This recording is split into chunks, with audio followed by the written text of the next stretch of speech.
Assalamualaikum warahmatullahi wabarakatuh. Saudara-saudara, dalam pagi yang cerah ini kita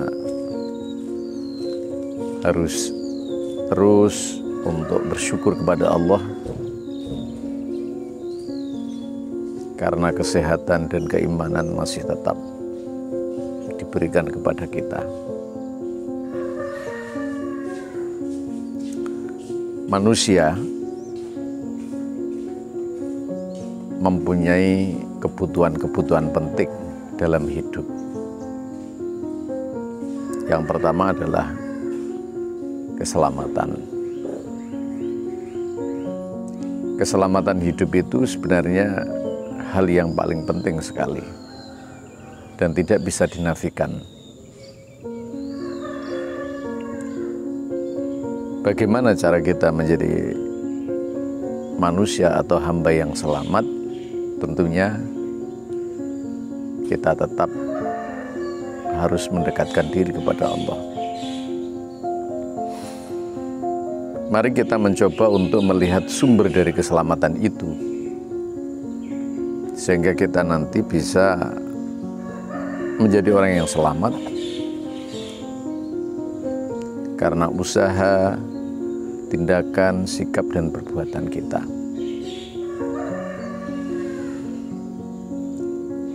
Kita akan mengupas secara detail tentang zikir yang dibaca setelah sholat oleh para masyayikh kita.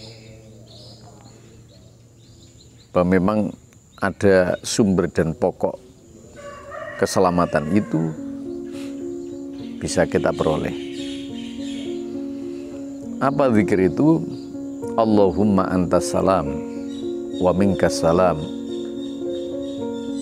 wa ilaika ya'udus salam wa hayyina rabbana bis salam wa adkhilnal jannata birahmatika daraka darussalam. Ini sering kita baca setelah sholat, tapi apakah kita faham?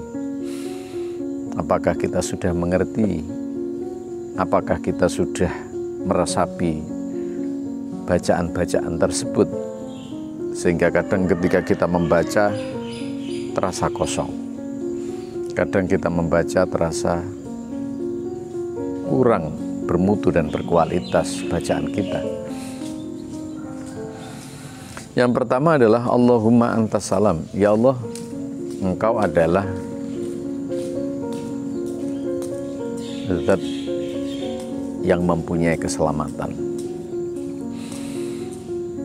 Tidak ada yang mempunyai keselamatan illallah kecuali Allah.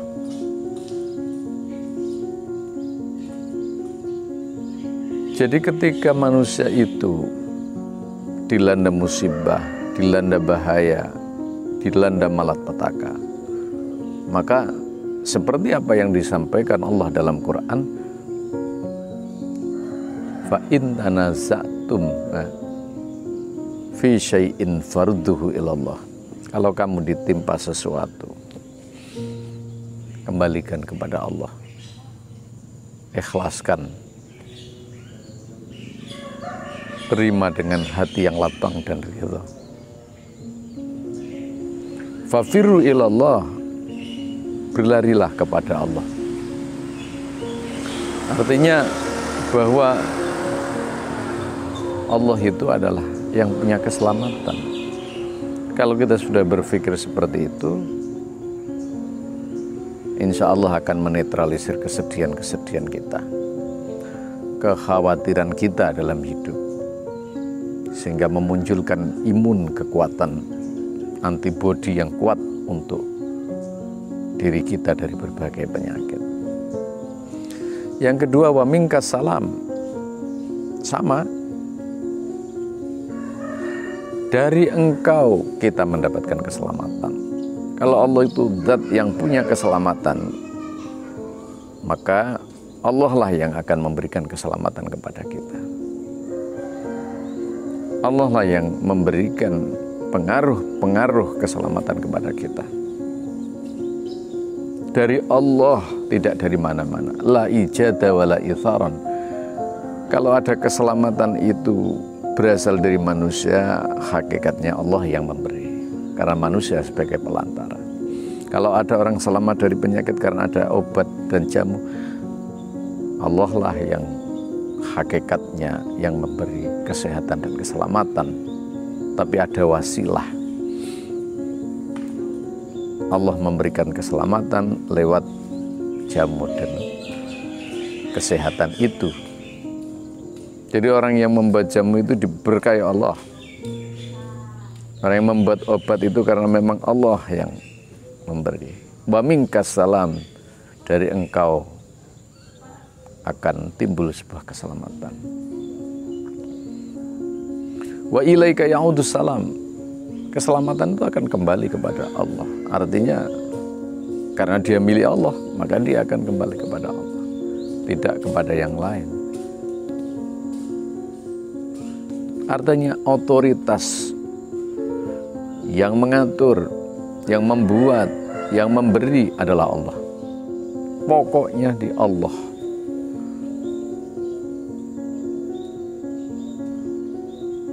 Wa ilaika ya'udus salam wa hayyina rabbana bisalam.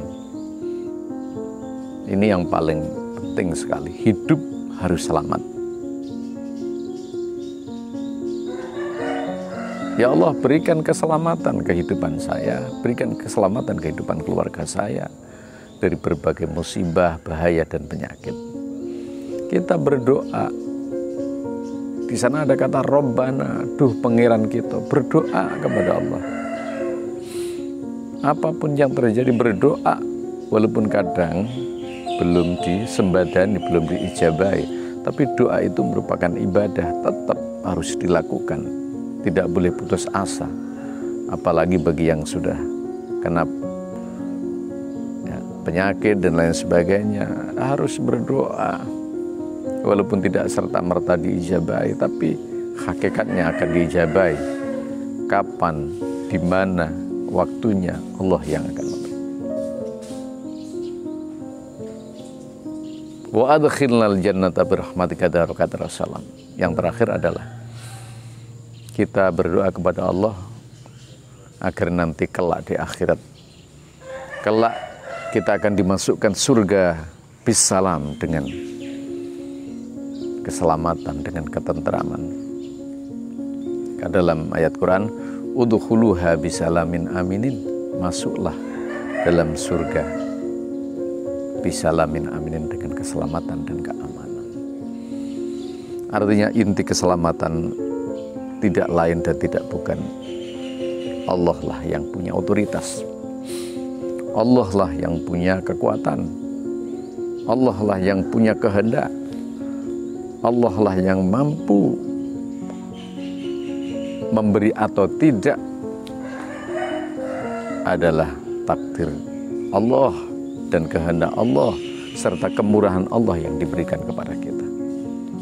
Maka setelah sholat, agar kita selamat, baca Allahumma antas salam wa minkas salam wa ilaika ya'udus salam wa hayyina rabbana bisalam wa adkhilnal jannata birahmatika darakatar salam. Kita baca doa-doa dari para masyayikh, ulama-ulama, khususnya para ulama Nahdlatul Ulama yang memberikan ijazah-ijazah tentang doa itu. Apalagi para santri. Maka berdoa setelah sholat, jika dilakukan hatinya akan bersih. Sebaliknya, apabila kita setelah sholat tidak mau berdoa, meremehkan doa, tarkud doa ba'da sholat jaffatun fil qalbi, maka hatinya akan keras. Maka pagi ini kita bersama-sama mengingatkan, berdoalah setelah sholat. Secara hukum boleh dan tidak dilarang. Bahkan Nabi sendiri melakukan berdoa setelah sholat. Dalam ayat Quran, فَإِذَا فَرَغْتَ فَانْصَبْ, ketika kamu selesai sholat, maka jejek. Kalau Romo Yai Muhammad Zainul Anam dulu mengatakan, jejek itu insya Allah zikir dan doa.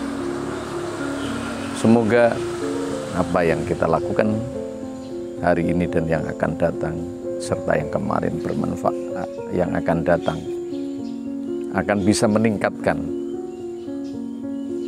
ibadah kita.